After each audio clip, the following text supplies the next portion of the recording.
Hello, I'm Quixie. Happy New Year! This is the time of the year when you make like 15 resolutions and by April you've dropped 14. I didn't achieve much this year either, so I was feeling a little down. That's why, for this first video, I'll be redrawing some of the oldest drawings that I have. I started drawing as soon as I could grab a crayon, but these are some of the ones that I saved. First we have this ninja girl. She has no name. Sadly, I don't have the exact date when I drew her, but I think it was 29 when I was 13 years old. Parentheses, start dating your drawings and at what age you made them.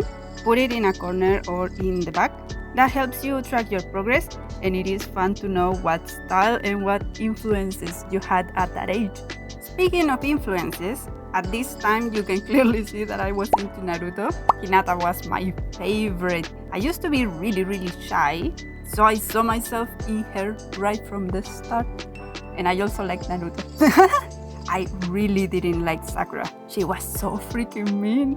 And I like Sasuke too, but I said I didn't because because I was not like the other girls, but I was comparing myself to the anime girls, the other ninja girls that were in the show. I was delusional like that.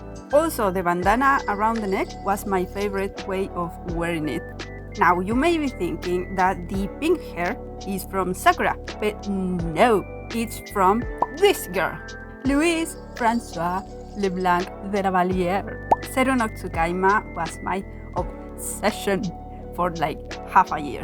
It's an isekai from 2006 where a human boy, Saito, gets summoned as Louise's familiar, and the power that he gets is that he can use, like an expert, any weapon that he gets his hands on. And obviously every girl falls in love with him. Be aware though that since it's an all anime, there's a lot of pervert situations, and Luis, as a standard tsundere of the time, is very aggressive. Even my 13-year-old brain thought it was a bit too much. But overall, it's fun to watch. I will say give it a go if you're into those themes. Also, Louise is an underdog because she has no power in a magical world. Also, it's really funny to see that the author was really influenced by Harry Potter. Watch this show and you will clearly see there's a Dumbledore in there. Coming back to this ninja girl, I also ship Hinata with Sasuke.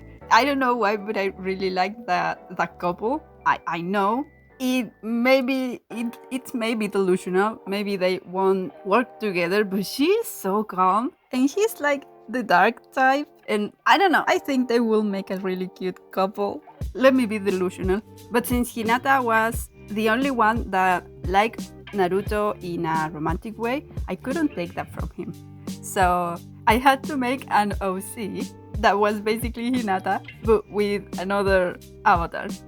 And I'm not gonna lie, I kinda saw myself in this OC too. And so I was the one who was going to fix Sasuke. But no one knew that. My friends didn't know that because I didn't tell them, because I was going to be like the other girls in the show. Overall, I think I did a very good job. You can really see how much I've improved. I do need to work on painting though. Not the best. But the line art looked really good and I'm happy with that because the hair, I didn't draw her like that. Now it looks more pretty, so I am happy. Next is the Goth Girl, also made in 2009 at 13 years old, I think. In middle school and part of high school, I was obsessed with Lolita dresses thanks to Rosen Maiden and a bunch of magical girls.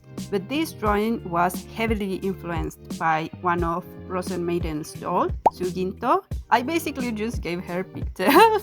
And since I was raised in a Christian home, I couldn't and I still can't draw inverted crosses.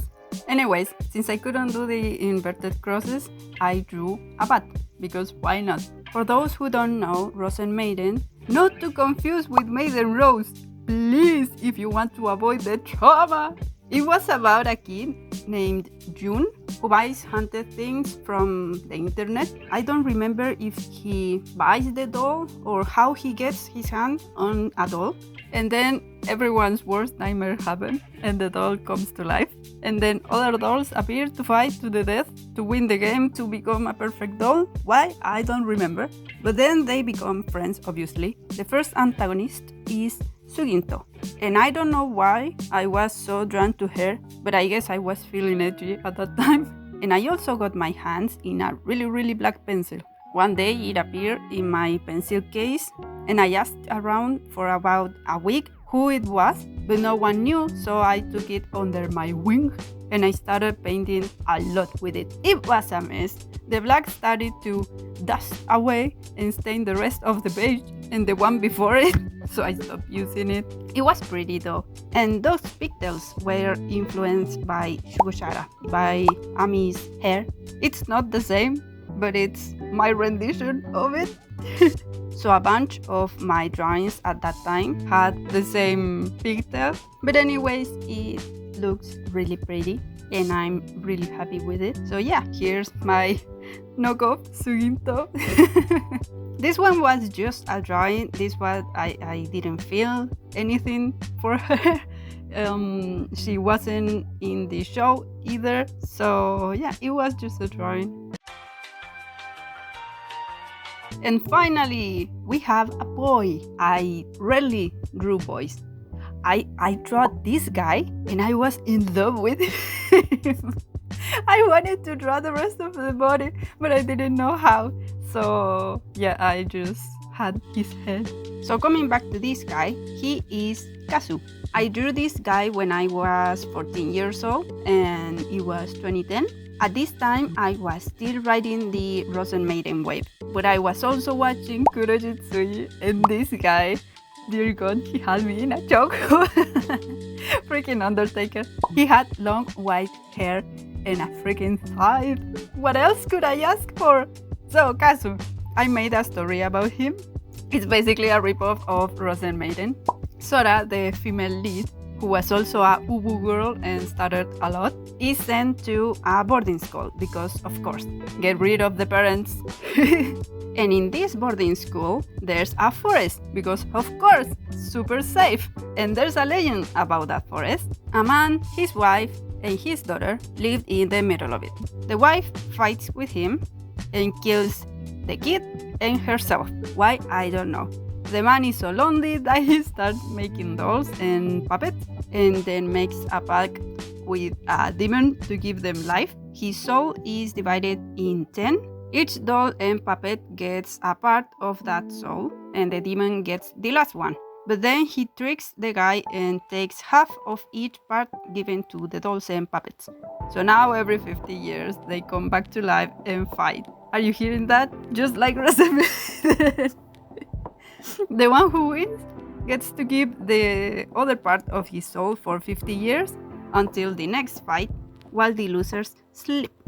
Things happen and Sora summons Kazu, which is weird because only guys summon puppets and only girls summon dolls. But Sora is special. She's not like the other girl. And she gets this mark. Does it look familiar? Also, Hasu has Inuyasha's personality, but a bit more aggressive. And now that I'm rereading it, his personality is a lot closer to Bakugo than to Inuyasha's. He fights a lot with Sora.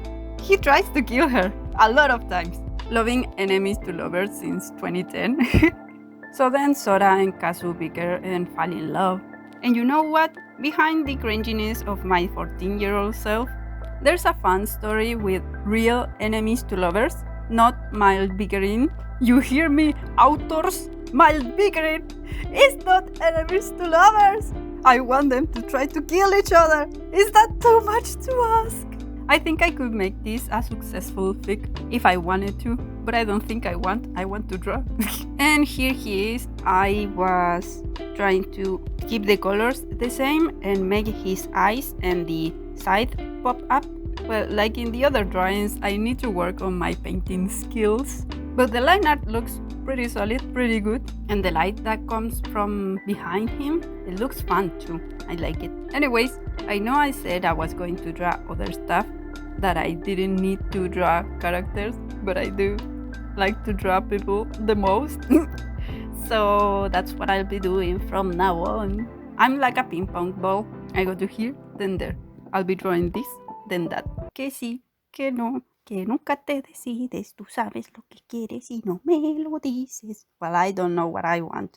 Well, have a really, really good year. I hope you find what you like to do and that you start doing it. See you soon. Bye!